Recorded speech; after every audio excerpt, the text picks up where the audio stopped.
Hey all, welcome to Parker's Reefs. Today I've popped in to visit Josh from Aquamate to check out his freshwater tanks, but also his switch to the dark side.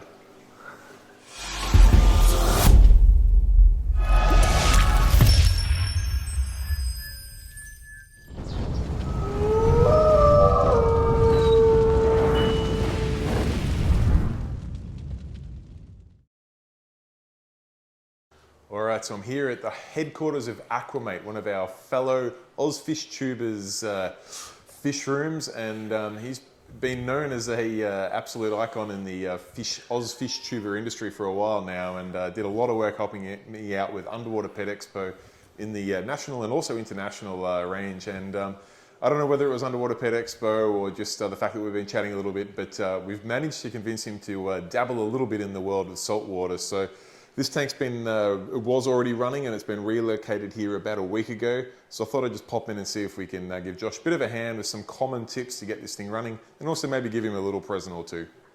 First of all, tell us, where am I? What am I doing here? I don't know, why are you? I'm Josh from Aquamate, and I have a YouTube channel, and I have about 11 or 12 freshwater tanks. And I met this guy and watched his channel. First time we actually caught up was on my channel. We did an interview and we talked about the saltwater side of things and what Parker's Reef is all about. And ever since I've been thinking, do I do this? Am I scared? Yes. Am I worried about what all the differences are? So I dragged Sam out of bed at 6 o'clock this morning. Yeah, pretty early. Yeah. To drive like 573 kilometers. Not quite that far. to show me if I'm doing things correctly, and try and put me on the right path to succeed with my first saltwater tank. Yeah, because as you say, you've got a bunch of freshwater tanks here, some really cool looking stuff, and you've picked yourself up here this already running. So you got it was already, yes, had all the equipment, had the rock, had the water, the light, everything there. You've picked that up, moved it here, and then said, tell me if I'm doing it right. What do I do next? Well, that's it. So I really haven't done anything in particular. So unfortunately, a local fish store near me was closing down. So they were selling off all their tanks. So I got it for a good price, and I thought now's the time to take the plunge. If I say no to this deal, I'll probably never actually pull the trigger. And yeah, that was why I did. It was good to have, you know, a good quality Kessel A160 light. Is that right? Hey, you're getting up with the lingo. You are a saltwater man. I love the tank. I love the rimless tanks. I love the seamless look. And then it already had the sump, had everything in there. It's got an automatic top-up system, which is completely new to me. So that's one of the reasons I've got Sam here to tell me how that all sort of works. And it was kind of just a bonus that there was a couple of live rocks, and I thought there's like 2 or 3 corals, but it ended up, well, there's probably like 10 or 12 corals in there. Yeah, so yeah. I've been running it for a week. I have damaged the coral by touching it accidentally or rubbing it on the rock while trying to place it. And I'm like, how am I going to do all this? And I'm like, Sam, I think I just killed my coral. He's like, they'll be fine. And it is actually funny because you can see where I accidentally knocked the coral. Yeah, you got a little bit of receding action going on there on that one, but it's all, you know. It's regenerating pretty quickly. It's really fascinating to watch, and that's probably the thing that I'm starting to notice now with the tank is it changes throughout the day. So that's one big difference from a freshwater to saltwater is you turn the light on in the morning and the corals are all down or receded or whatever, and then they slowly come out. Yeah, yeah. And it's just, yeah, it's a really fun journey like each day to look at the tank. Definitely. So we've got a Aqua One Mini Reef 90. As you mentioned, you've got the Kessel A160 light on there. We've got I think it was I've forgotten the brand of the skimmer, but we've got a good sized skimmer in there. And we've got a ATO unit that we're still working out because it's got a number of plugs on it. It's got like a skimmer overflow and a high level and low level, and it's one I haven't seen before. So we're going to research that and see if we can get that going. But within the tank itself, you've got a pretty cool assortment here. We've got fungia. This one I've forgotten the name of. I think it's a Could be a Favia or a Favites. We've got a bunch of different zoas in there. Got this really cool aqua morph in there that's got these little fringes around the outside. Got some few different zoas. One really happy one up there, the red with a really toxic green bright eye. We've got some blue morphs, some red morphs. We've got the new Goni that you just added over the back there, which I said could end up being bit of a canary in the mine. So there we go. And then around the corner here, we've got a Trachophilia. Trachophilia, that one's blowing my mind. That is the one that it fell over just because that's one thing that I'm learning. It's not always like, I would like that coral there. It doesn't sit there because it's not necessarily going to work. But it fell over twice, and now I've got it in this place. It goes from, I don't know, like 2-3 inches to all of a sudden like 7 inches or something in size.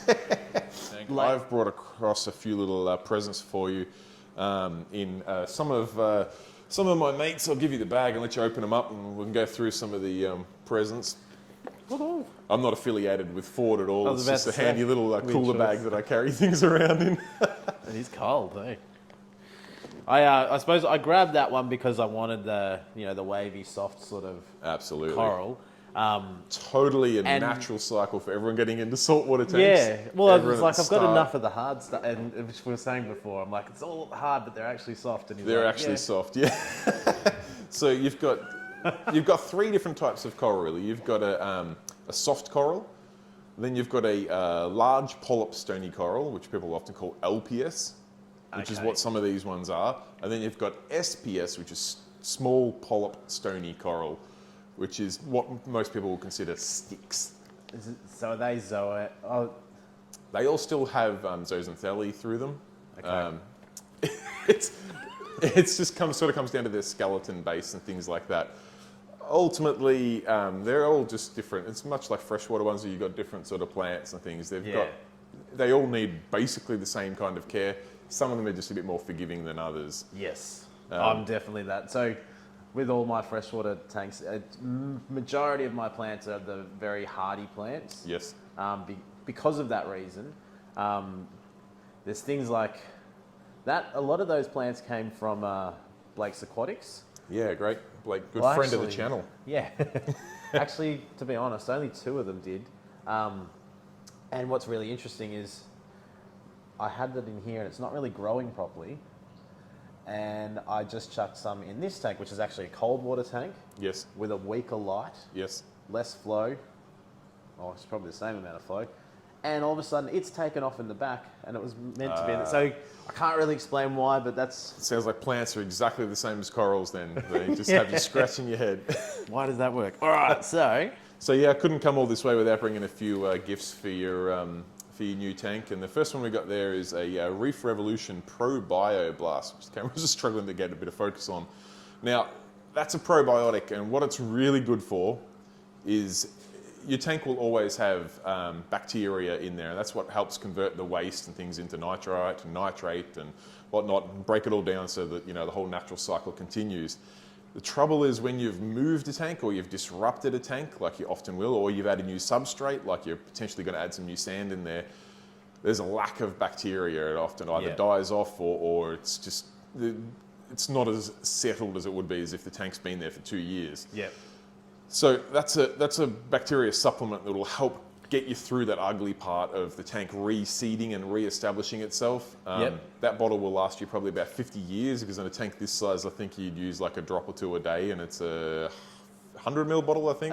Yes, So it's 100 got mil. 2,000 drops, so that'll last a fair while. But Reef Revolution, a fantastic Aussie product, and I've had really good success with it. So that'll help get you through some of that algae seeding and That's awesome. get the bacteria happening. So it's sort of like, it's like beneficial bacteria in a bottle, which is the same sort of theory, I suppose, with the freshwater. What I do a lot when I set up a new tank is use the substrate from another tank and the filter from another tank. Definitely. And generally that's enough to do Yep. what that's doing. But obviously this is a little bit different. Yes, same but different. Yeah. Someone said, I can't remember where it was. Someone said, watch out because once you move the coral and the rock, you could probably crash the tank. And I was like, oh, would Yeah. I technically crash it, or would it just be, So- unsettling for a little bit for the In coral? a tank like this where you've got no other media and you've got no sand, the only thing that's hosting the bacteria is your glass and your rock. Yeah. Now the glass would have been empty, you would have emptied the tank to move it, put it in the front seat full of water, you would have emptied it out. So the glass, any bacteria in the glass, which is minimal because there's not a lot of surface area on a flat surface, obviously, that bacteria would have died off. And the rock itself, if you take a rock out of the tank, basically every second it's out of the water, bacteria will be dying off. Yes. Now, when I say every second, it's fairly dramatic. You can take a rock out and put it back in. In fact, you can take it out if you keep it in wet newspaper for 15 minutes, 30 minutes, even up to an hour, right? But there will be some die-off. So when you put it back in, you will effectively have a little cycle again. Yep. And stuff like that probiotic will just help get it back to where it was. Yeah, absolutely. We'll use that actually very shortly. And there's another bottle from them as well. Yes. What's the company name? Reef Revolution. This is Reef Revolution's Amino Blast. It's probably something that we won't start on this tank just yet, but once it has settled in and established, the amino acid's basically a steroid. It's a bit like we were talking before about fertilizer in your freshwater tank. It supplies essential amino acids for corals that they can't produce themselves that they need to grow.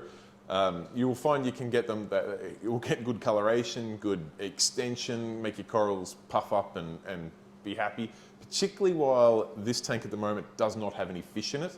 Yep. A lot of people ask me what I feed my corals, and the majority of the time I'll tell them I feed them fish poo. Because that's nature's way. I mean, we're not feeding coral food into the ocean. It's literally fish poop that feeds the corals. That's all good and well in a big open system. When you've got a closed off ecosystem, it's a little bit harder. You don't want to start adding fish in here too quickly because the bacteria is not there, the bioload will overwhelm it. You'll end up with algae issues and phosphate and nitrate issues, and things then get it's harder to claw back from there than it is to get it right and then slowly add things in.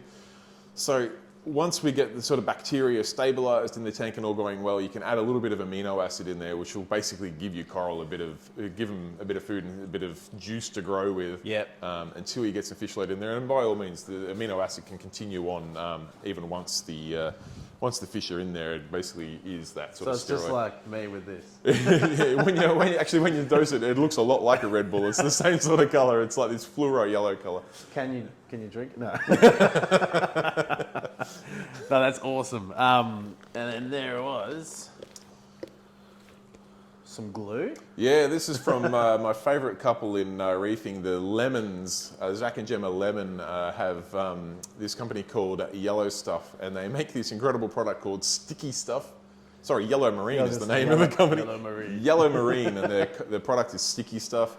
It's a reef-safe coral glue, which for all intensive purposes is a specialised super glue. It's just ultra thick. Basically take a coral out, put a big dob of it on the base of the coral, let it form a little bit of a skin, and then push it down onto your rock, give it a little twist just to break that skin, hold it there for a few seconds, and then your super glue will set and your coral will stay there. That's crazy that it works on it. I like this here. Nobody likes sticky stuff on their hands. Learn the correct techniques on our website. And they've got the QR code there to just go. QR there. They've got some good instructional videos. So really smart. If you have not used a product like that before, I definitely recommend checking out their videos before getting super glue all over your fingers. What I like about this is in the freshwater world too, super glue is a thing. And I'm wondering if this would work freshwater. I'd be certain it would. Because people glue plants onto rocks and, Yeah, and that sure. sort of stuff.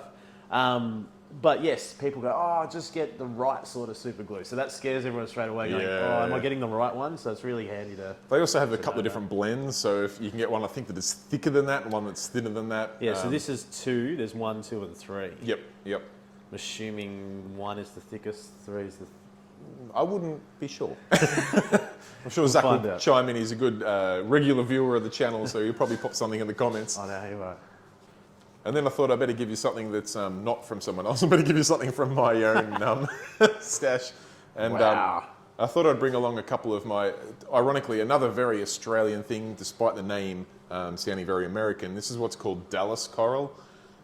It's fairly unique to Australia. It's called Dallas because a fella called Dallas in Australia many moons ago successfully identified it and got it registered as a coral. There's probably I'm probably absolutely butchering that story, but that's how the myth goes with the urban legends as it gets passed through generation and generation. Essentially, it is a stick coral. It's kind of the dominant coral in my tank. It's the one that's about 3 foot cube of this forest. I was given originally one piece. I've given you 2 pieces there. I was given one piece about that size, and I've cut probably 2,000 pieces that size off it in that time. So once it's happy, it does grow in. And I thought it would just be a cool talking point because it is a different coral to what you've got. It is a SPS coral. Yep. That being said, it's about as hardy as SPS corals get. If it dies, honestly, don't worry. I have like those bits of Dallas coming out my rear end. It's no issue at all. But it's a very vibrant colour. It's that would be painful. it's a staghorn coral, so it's a fairly thick stick, very bright green, grows well. I know you were talking before about wanting colour and flow in your tank, and that's where everyone starts in the hobby. Everyone wants colour and flow, and then it's not that you get over that. In fact, LPS is sort of coming back into fashion again.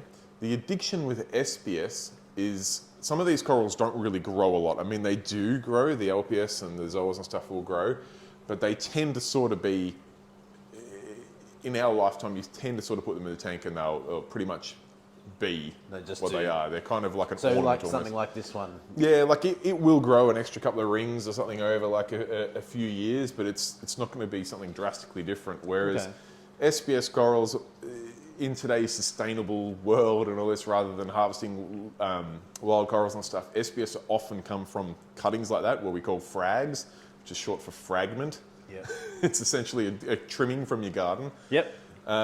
And then, much like mine, grow out and now it's been cut for 2,000 pieces, and I would have, if I cut it all down, I'd probably have another 5,000 pieces in my tank. And maybe I could hand you down to the next route. The thing with SPS is it does grow quite fast. Once it's settled in, it grows quite fast. And the addiction of it is, when you see it grow in, it makes your tank look a lot more like a piece of the ocean. Yeah. Because rather than being a tank with some rock that you've sat pieces on, when you get corals growing in there, it really becomes its own little reef. And when you have fish swimming between them and stuff like that, it's very difficult to explain to a new person the addiction of SPS, but trust me, give it about a year and a half and you'll be all SPS. No, I'm excited. I like the idea of having a wide range. So A, as a new person, see what works, but B, also, I just think everything sort of tells a story. Like if everything reacts differently, grows differently, then it's fascinating. It's really not about the fish so much on the saltwater side. Yeah. As with the freshwater, you can have some nice plants and it's either the scape and the fish, or with this, it just as I said, it seems like each coral has its own little story, and that's where I reckon having something different like this is going to be exciting. And also, I might find that one grows better than the others, or looks better, or, I might, as you said, I might switch and say, this works really well in my tank, so that's why I like it. Who knows? Who knows? Now, one thing I wanted to ask your viewers, if I have your permission to please leave a comment down below. What if you had this tank and you were starting, like a lot of you probably have a lot more experience than I do, what would you stock this with, fish-wise?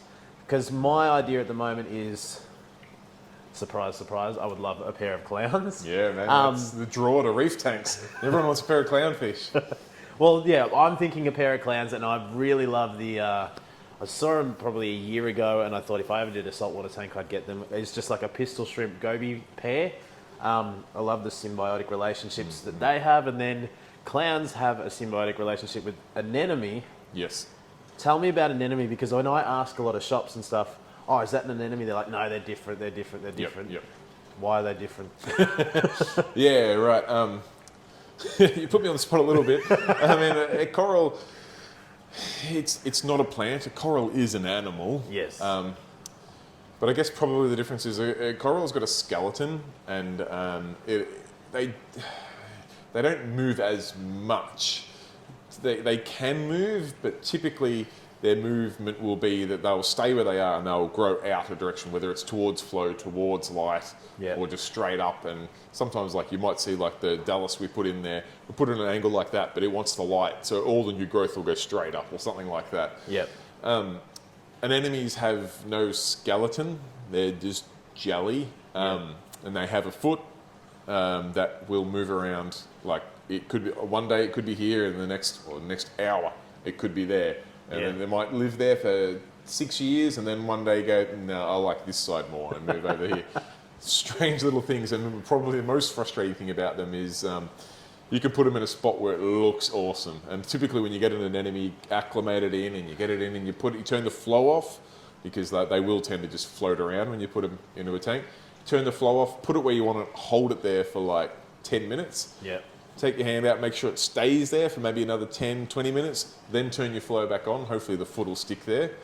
Right, it's all good, and you'll look at it and go, great, and then overnight it'll go, yeah, no, stuffy. It'll go under the rock at the back where you can't see it.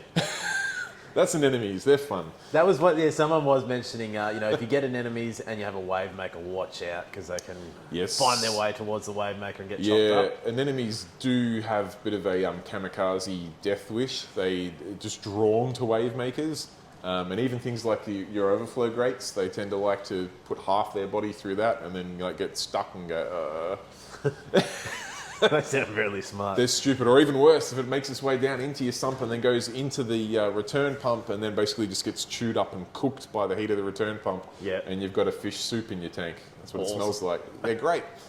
So, am I incorrect in thinking when I go and see a lot of display tanks and you see clownfish and some wavy stuff going on and the clownfish are going in there, that it's not always an enemy? It's not always an enemy, no. Clownfish are funny things. They will, what people call host, they'll go into a host, which is where you get that relationship where they want to make their home and live in there. Yeah, in the wild, people say they'll only host in anemones because they're an anemone fish. Clownfish will host anything, man. Clownfish will host your return pipe here. They'll host your thermometer. They'll host into these corals here. The only problem is these corals won't like it.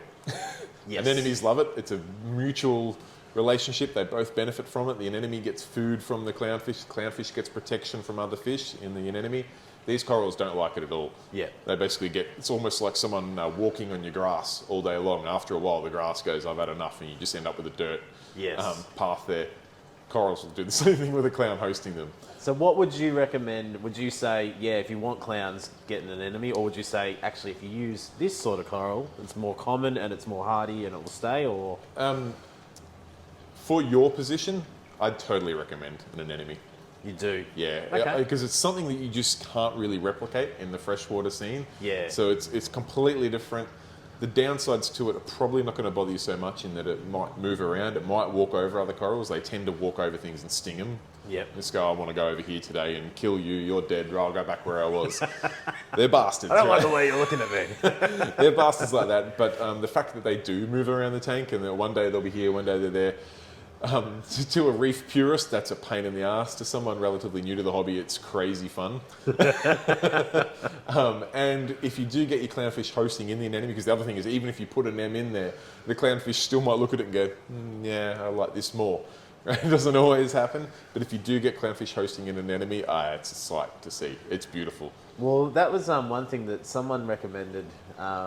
If you get an anemone, because they can go around the whole tank, that you put it in the spot that you want and then introduce the clownfish to it at the same time. Yeah, you absolutely can. It can help hopefully make it go, yes, this is a good spot for both of us. The thing I find that works really well, and I don't know, today's politically correct world, it might be considered not great, but if you scare them, scare your clownfish, they'll go into the nem. I have a tank just full of clownfish. Anemones and clownfish. Had 40 clownfish in there, and they wouldn't go in an nem. I had maybe a dozen anemones in there. They wouldn't go in there. I put one other fish in there that wasn't a clownfish. It was a fairly harmless little angel. It scared all the clownfish, and they all went, oh, and they all went into anemones. You could do the same thing by, pulling faces at them through the side of the glass or something. But yes, the more commonly accepted approach is, we're talking before about if you went to add sand, you could use a PVC tube or any tube really, and pour the sand in there so it goes down the bottom. you can effectively do the same thing with your clownfish. That's you what can they aim that actually at the said. nem, Yeah. and or if you take them out of the bag, hold the bag over the nem, so that the only way they get out of the bag is through the nem. Seems harsh, but it's not. The anemone's not going to hurt them. It's totally natural, and once they go in there once and realise they're not going to die, they'll love it, and you'll barely see them come out of there. No, that's good. I'm sort of thinking. Now, every time I go to a shop, they say that they don't have any anemones. Is it a hard thing to get? Are they expensive? Much like everything in the reef trade, there's a huge spectrum. Yeah. Your standard greenish bubble tip, because the other thing is there's lots of different species of anemones. You get some that are big, like Hedoni carpets, and other short polyp carpets, long tentacle carpets. The common one though is a bubble tip, which is your sort of bread and butter. Is that the one you got on the idiot-proof one? Yeah, except they come in a huge range. Like you can get your fairly standard green ones, which will range from like $30 to $80. Then you get like runs like in my idiot-proof reef tank, which is what they call a frosted rose bubble tip, which can be like $650. They get fairly expensive just because it's red, has a green mouth, and it's got white speckles through it. That makes it super.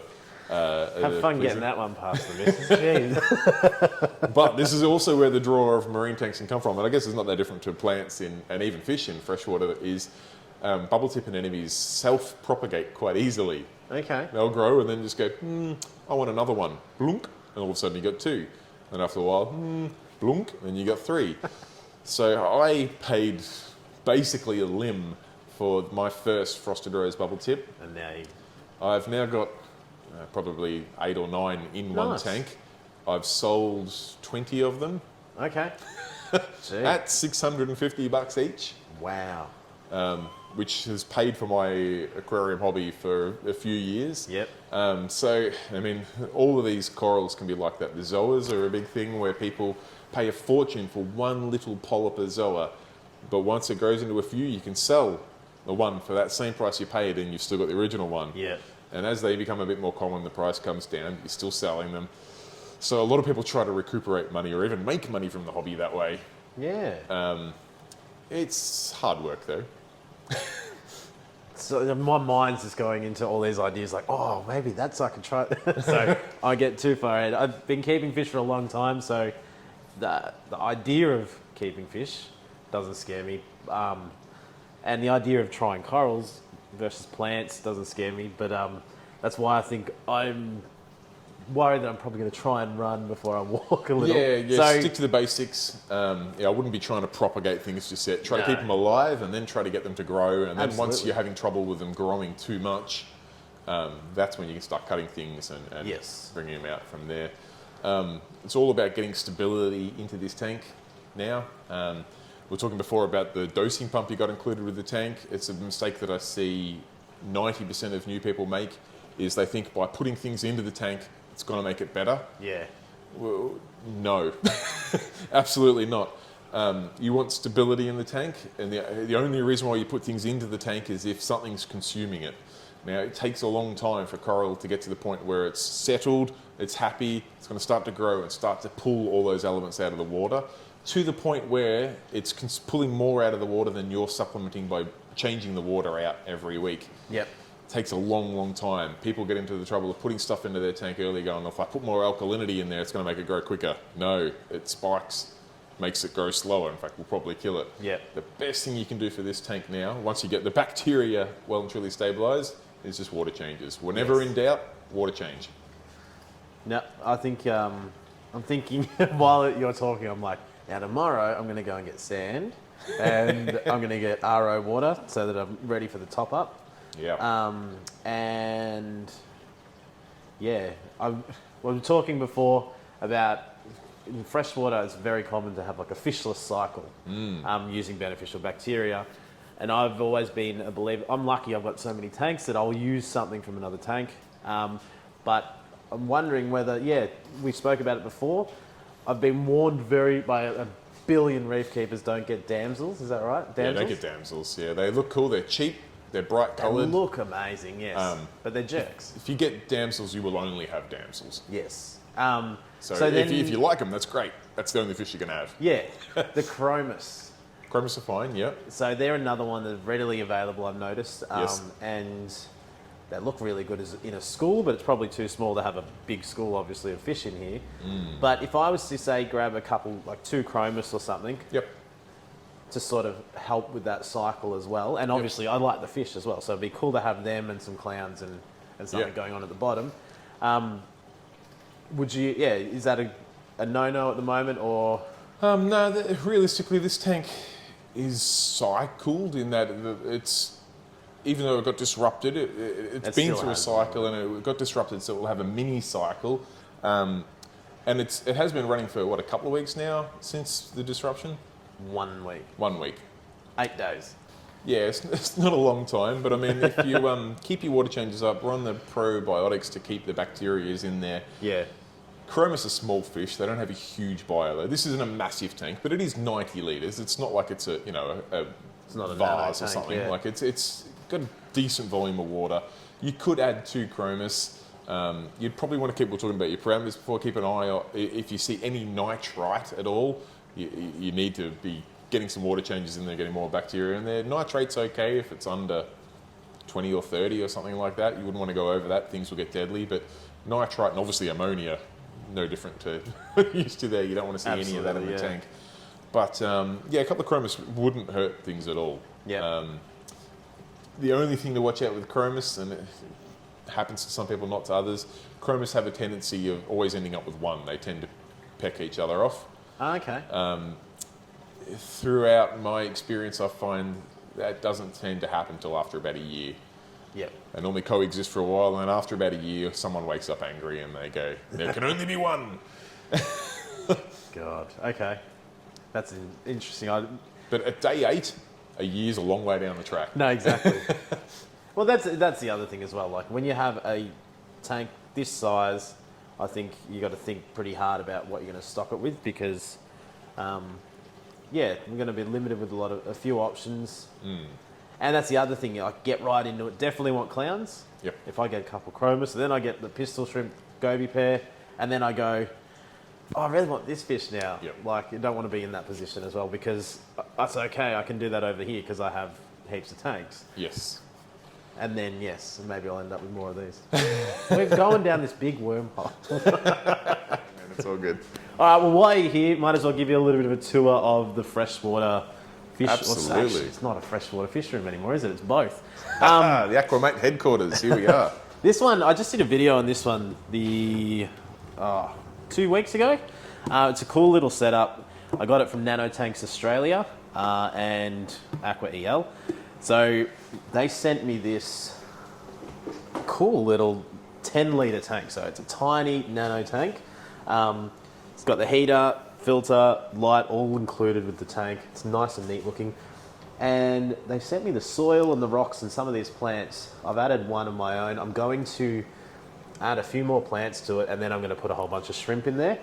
But hopefully we'll get some really colourful shrimp breeding, and I'll be able to pass them on to other hobbyists around. Super simple little 10-litre tank. Looks gorgeous though. Yeah, it's cool. And that's one cool thing. I mean, it's squashed away sort of there, but that's sort of one of the points is that you can fit that anywhere. You have it on your desk, have it in your kitchen, and it's not an obtrusive thing. So for those trying to get another tank somewhere, but their partners are like, no more. Yeah. You don't need some industrial grade stand or anything. I mean, it's 10 litres. You can probably... that's all right. Whatever. We've got plenty of footage on the marine tank. Down here, you probably won't see them, and it's a shame because they're beautifully coloured. But these are Crobensis that I have bred myself. I've given away a whole bunch of them, and I should be sending some up to Thirsty Rabbit. There's another YouTuber in New South Wales. He has monster fish and a monster fish room. It's crazy. Awesome. He's almost at 1,000 subscribers too, so if you want to leave that in there. Yeah, definitely. Be sure to look him up and subscribe. Definitely. Over here is a little bit of an experiment. So this is a blackwater tank. Blackwater meaning that there's a lot of tannins coming from the driftwood that we've got in there. Yes. So it's super dark, but it's got that really natural look. It's unfortunate, actually. I forgot about it before you came, but I've actually rigged up a pump underneath, and this is a waterfall. Yeah, nice. It just needs a clean out at the moment. Yep. So that normally has water pouring down there. Cool. And you can see some of the mosses and stuff are sort of dying off because it hasn't been running for a week. And we've got a bunch of not endler fry anymore, they're all fully grown. A bunch of the beautiful endlers. Yeah, they're coming up on camera just fine there, actually. Yeah, nice. And this is a croaking gourami. You can actually hear it croak. Yeah. I've never heard it croak, but that's what that's what they tell you. Exactly. Over here, this is a bit of a homage to my first ever fish tank. It's just a tiny little nano tank that's very similar to the first tank I ever had, which was just a white cloud tank.